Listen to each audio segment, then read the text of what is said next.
Okay, thanks, Elline, and thanks to the Center for Study of Women. I just want to let you know this is a piece of a chapter from my dissertation, which is about a Jewish organized pimping and prostitution in Buenos Aires from the 1890s through the 1930s and international responses to that phenomenon.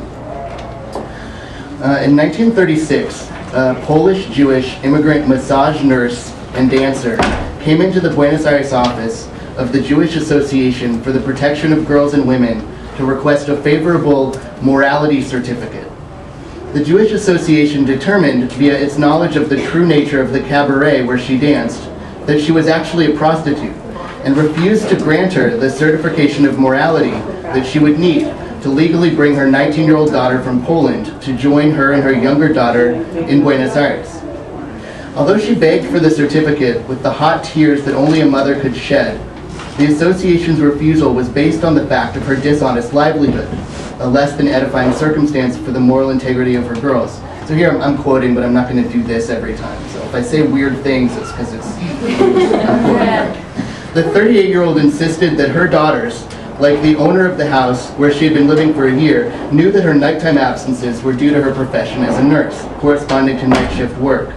She claimed that when her elder daughter arrived, she had been planning to leave prostitution and establish a small business that might enable her to live modestly.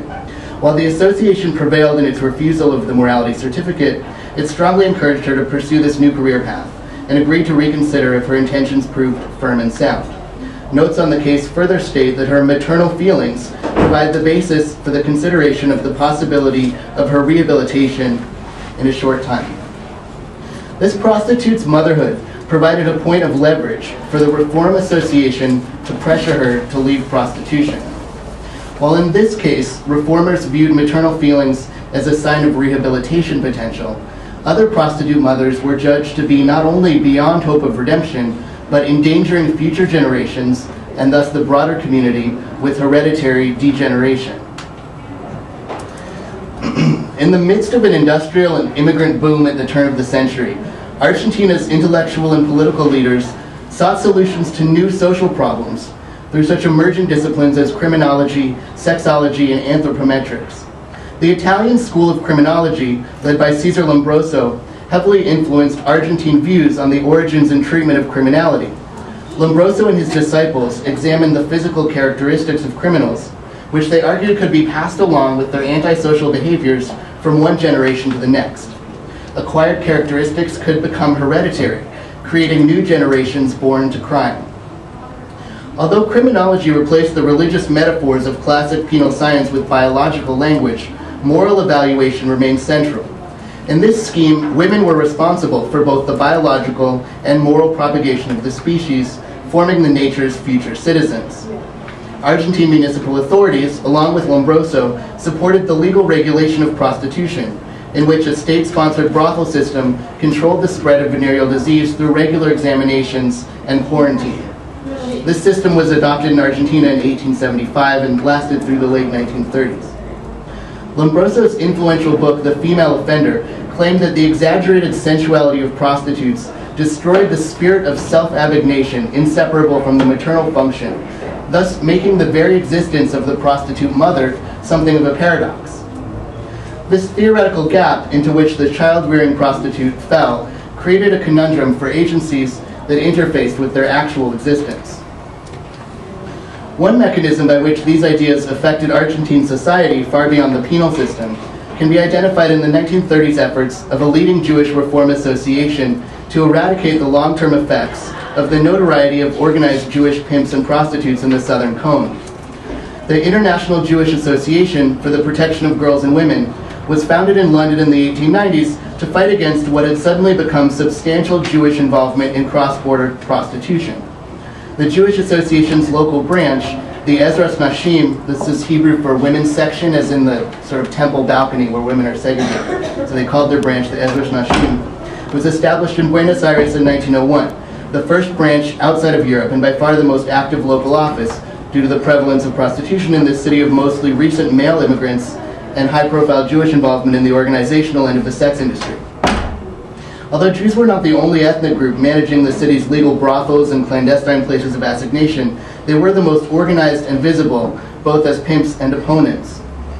a group of Jewish pimps, madams, and prostitutes had legally established a mutual aid and burial society in a Buenos Aires suburb in 1906, which was originally named after the city of Warsaw.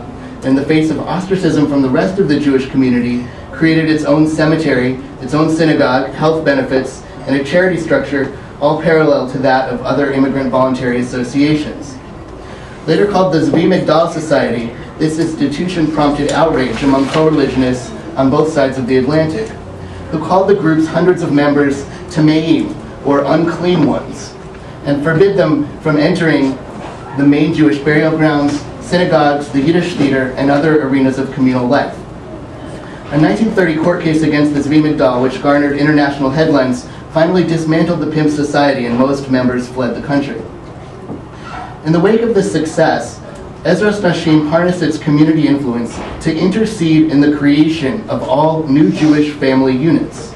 No Jewish marriage would be conducted by Argentine rabbinic authorities without an Ezras Nashim authorized certificate of morality accredited for both parties.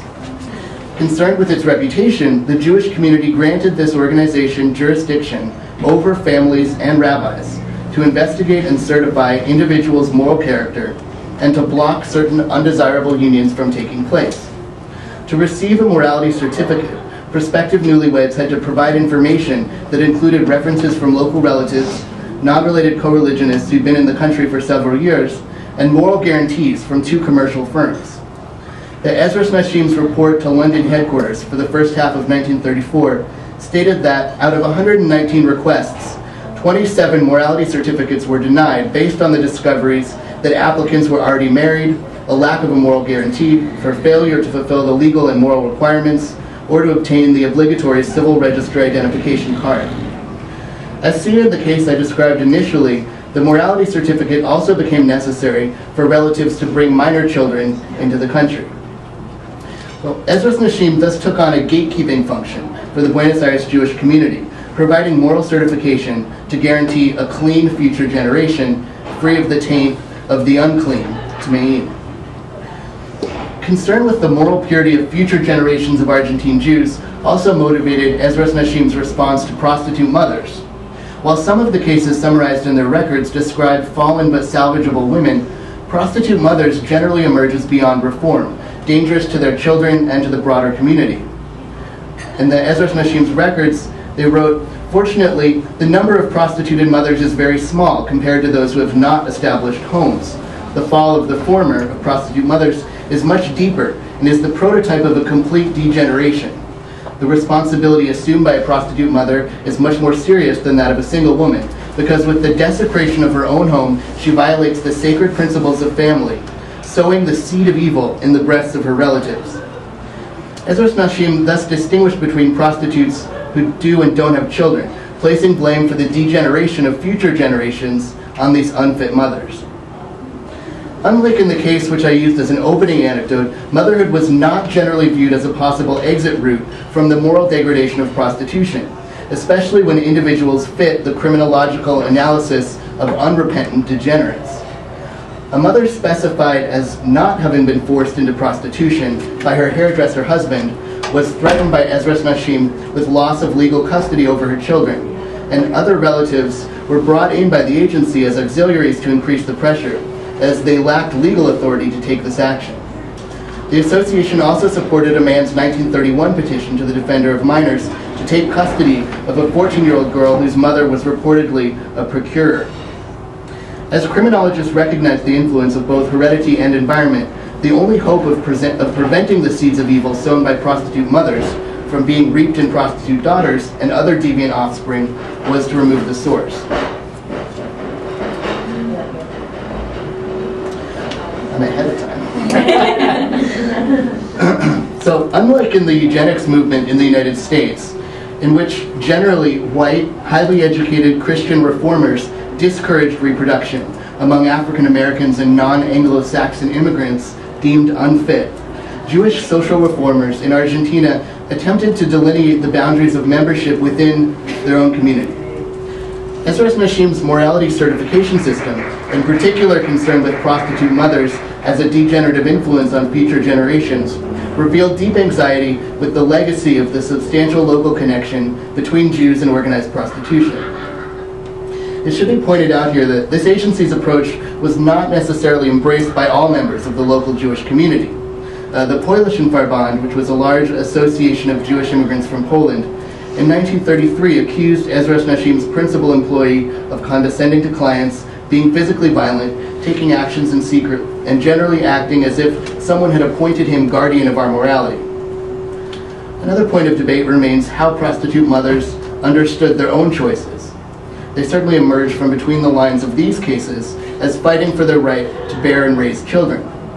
But their voices are overshadowed by the community shame, which continues to this day to hide the family names of those involved in prostitution a century ago, preventing admission to the ruined cemetery of the Zvi Migdal Society, and forbidding researchers before myself access to the archival collection in which this very data is.